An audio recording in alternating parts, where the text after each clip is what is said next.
Tentara Pertahanan Israel mengklaim berhasil menewaskan 10 komandan tertinggi militer Hizbullah pada Jumat 20 September.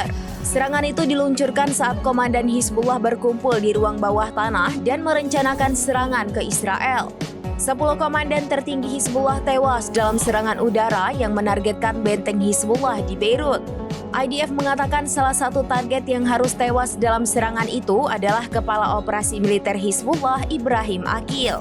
Pasalnya Aqil merupakan sosok yang bukan sembarangan. Ia merupakan pejabat komandan pasukan elit kelompok teror itu, pasukan Radwan, dan sedang mengawasi operasi yang direncanakan untuk menyerang Galilea.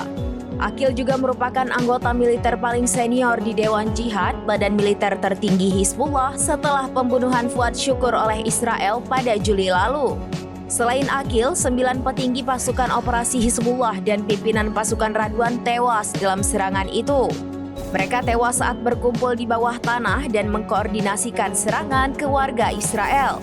Hal itu disampaikan juru bicara IDF Laksamana Muda Daniel Hagari.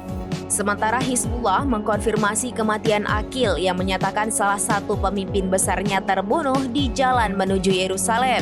Adapun frasa itu digunakan untuk merujuk para pejuangnya yang dibunuh oleh Israel.